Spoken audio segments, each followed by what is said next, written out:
Hi, Stacy. Hi. I'm so glad you're here. Thanks. So what would you like to talk about today?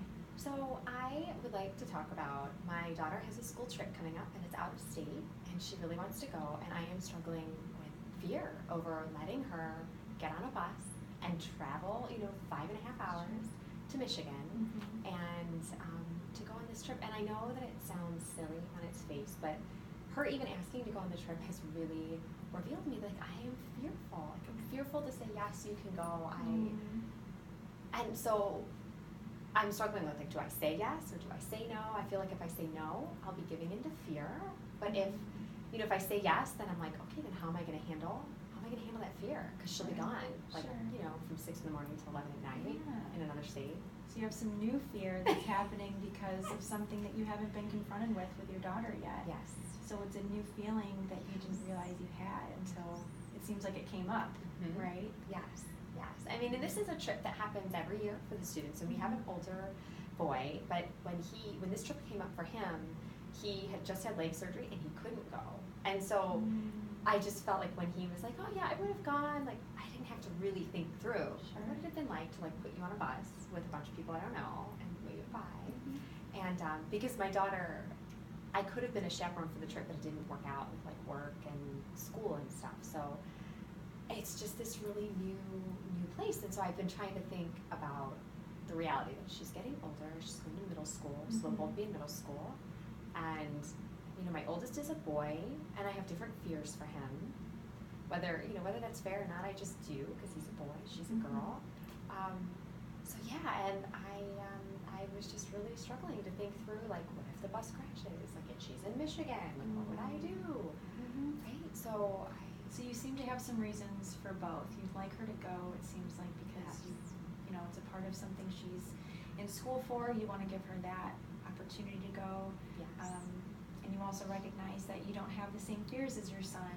Yeah. So it's not something, one, that you've had to previously think about before. Yes. But it's a whole new territory for you. So it's something you're kind of approaching, brand new. Yes. And yes, I mean, even when I hear you say that, like, I do want her to go, because me saying no, I feel like would be completely out of fear. Like, there is no, in my mind, real rational reason to say, Cindy, you may not go on this trip. And so I don't like that is such a real thing for me. But at the same time, like you said, like, I want her to go. She's getting to be an older child. I want her to learn what is it like to be away, from mom and dad, and, under the care of, obviously her teacher will be there, but they have a bunch of parent chaperones, and so will be another parent. And, my husband, he's all for her going. And he said to me, we have to trust that she is smart and she's wise and that she'll be, and she is, right? So yeah, but it is a very wild place to be, and it kind of threw me for a little bit of a loop, because it reminded me, like, there are so many new things coming up, and then I think about my son, he's going to be 13 and he'll be driving one day, and I sort of feel like if I don't check the fear now over this silly trip, I could see it just snowballing. Yeah, so you're certainly aware of the feelings that you're having. You're aware that maybe they might not be directly related to a reason. So you sort of feel like they're just coming up because they're coming up, because it's a natural thing.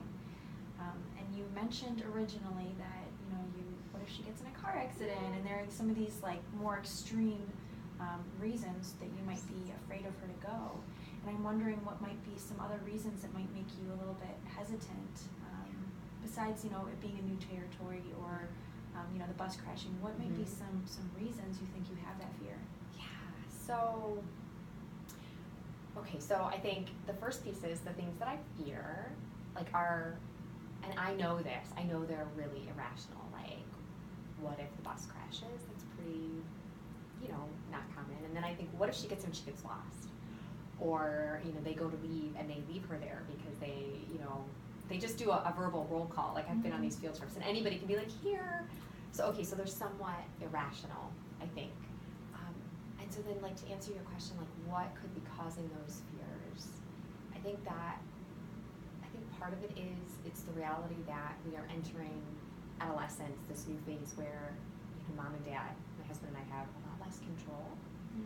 And that's a good thing, and that's what we want. We've always wanted to raise children who can be autonomous, self-thinking adults, right? We don't want them to always be looking over their shoulder like, hey mom, what should I do now? We want that. But I think reflecting on your question, like what's causing the fear, I think that might be part of it. Like there's just, she's gonna go to middle school, and then it's gonna be high school, and then there's gonna be like, maybe she's gonna want a date. I'll do it different. And your fears, you've mentioned a few times that you feel that they're irrational. Yeah. And I think that it's really important, to step back and understand all of your fears as being valid, all of your emotions and feeling as being valid. What might seem irrational in general are very rational to the way you think through things. And that's important, I think, to recognize. And I think it's admirable, actually, to be able to recognize that, they might not be fears that you want to let control your decision making, it sounds like. So you'd like to make a decision aside from those.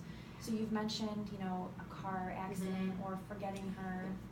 So on the flip side of things, I'm wondering, what are some reasons that you'd like her to go? You mentioned autonomy. Definitely. And I want both of my children to know that we trust them and that we believe that they have good brains in their head, right? That they're not gonna, when everybody's rounding up to get on the bus, like not be there. Sure. I want her to know I trust her, that I think that she's intelligent. And ultimately, I think, the reality for me is to believe that I don't need to control every aspect of her life, that it will be okay, that as she moves toward adulthood, she really needs to be, she's only going into 6th grade. But in these little ways, this is obviously a reasonable exercise. The district has created it, so I think these are reasonable things. I think, when I reflect on my childhood, I didn't participate in any of these things. My mom was very fearful. Like, we never went on trips, we never went to camp, we were never dropped off anywhere. And so I recognize, too, reflecting on, like, your question, like, that's part of it. I don't want that for my kids, right? So you've experienced a little bit of that where it felt a little bit more strict, maybe, and so you'd like to approach it a little bit differently to give her a different experience, it sounds like.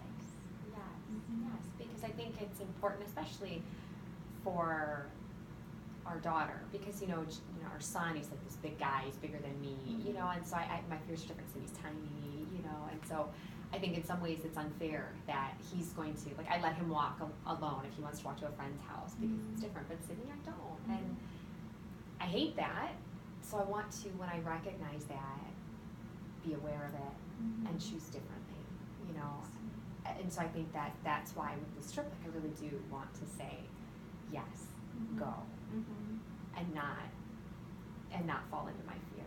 Sure.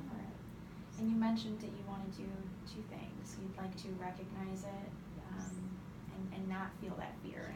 It seems like you recognize it, certainly, over the course of what we've been talking about, that you see that you have a fear. And you've had some reasons as to why, it might be dangerous for her to go. And it seems like you have a lot of good reasons, too, why you'd like her to go.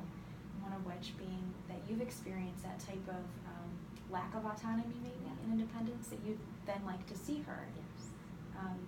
I'd like to know a little bit more. You mentioned that your husband had mentioned that, she's a smart girl and you need to trust that.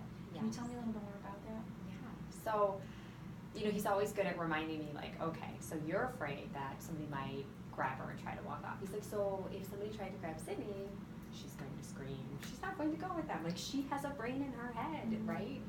And she's also very aware. Like, she does pay attention, and she's thoughtful.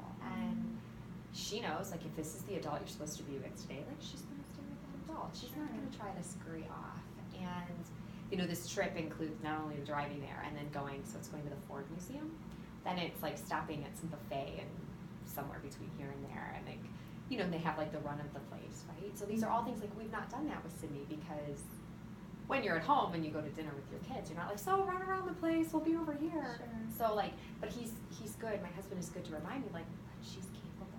She's capable of saying, I know where my table is. If I have to get up and go to the restroom, I'm going to come back to my table. Like, and even as I say these things out loud to you, like, I realize how silly it sounds, but it is an interesting experience to go through as a mom. She's our youngest, she's our only girl, and it's like I said, the first time we had this experience, because Jackson was incapable of going and participating in all of these events at the end of 5th grade because of his surgeries. Yeah. So you were able to not have to think about it, maybe. and pretend like, oh yeah, I would have let Jack go. Sure, not a Absolutely. problem. Yeah. So yeah. And in reality, maybe you could have even had those exact same worries about, you know, the maybe too much autonomy and running around. But it seems like those fears, though, are coming out of a real, sincere love and care for her. And you worry for her, and you're battling yourself with, I want to give her that autonomy, but I want her to be safe so that she can have that autonomy and be that independent person. So I think it's coming from a place of love. Am I hearing that? Absolutely, Mhm. absolutely, Mhm. and definitely. I would hate for any decision that her dad and I make to cause her harm. Either way, like the decision to not let her go to cause her harm, or the decision to let her go and then have something really tragic happen. Sure. Right? So, yes, it is absolutely out of love. And I think, I mean, even as I say that, you know, like my husband also reminds me, like, Cece, you know, we trust that God is in control. And so even if there was a horrible car accident, like, he would still be in control and we would get through it somehow. So, like, and trying to remember that, like, to just be released from that fear of the, because he's, you know, he's like, Cece, we've been in a car accident driving her to school. I know, but I would be there. Like, if she gets to a car accident in Michigan on a tour bus. Yeah. But again, like, even as I say these things, I do recognize that there's a bit of crazy fear. And I'm hearing that you have your husband's support, where it seems like he feels maybe a little bit differently than you, and yet you two seem very in sync as far as the way you're going to approach the decision. As if, you know, not as if the decision has been made, but you're still kind of trying to work up addressing that fear, and you're doing that together. And it's I think admirable because you have this one person that you're both thinking about and equally love. And I think that that's great to have that type of relationship where it's not coaxing, it's really guiding and supporting. Do you feel like you know have that relationship? 100%. I mean, I'm so thankful for that. Like, what we've decided is, so I filled out the form and I sent it in giving her permission, but we haven't paid for the trip, right? So she's not like on the list until we pay for it. But we felt like, as we talked about it, like, okay, because there's a deadline about giving permission, let's do this. And it doesn't obligate us to send her. And so, like, that was a decision that he and I had come to as a way to move toward really thinking through this and not just outright giving into fear, like, you're not going because mom's afraid. So I do see that. And now, you know, the next step would be, if we decide she goes, like, to cut the check. And so we have a little more time. So, but no, I do feel totally supported by him. And I love that he's honest with me, to, like, show me or to walk with me and say, so let's really think about that fear. Like, what about if she gets into a friend's car? There could be a car accident. You're not freaking out. Okay, you're right. Yeah, so you're addressing it all together a little bit, one by one. Yes. Our session is already coming to an end, but I thought that I would summarize kind of what I hear you saying so that we can figure out maybe a plan in the next couple of weeks as you become, you know, have that decision coming up and before you cut that check, like you said. So what I heard you is that your daughter has a big trip with her class coming up, and immediately you recognize some strong feelings of fear, a little bit of anxiety of her going and being so independent, and the things that could possibly happen, like, you know, some safety concerns you might have every day that might be a little exacerbated because it's so far away. But you're also combating that with this realization that fear is slightly irrational, or you see it as irrational, and that you see a lot of benefits that seem to outweigh all of the risks that come with it. And you'd like to see her that, you know, have that independence, especially because it's something that you didn't feel you had growing up.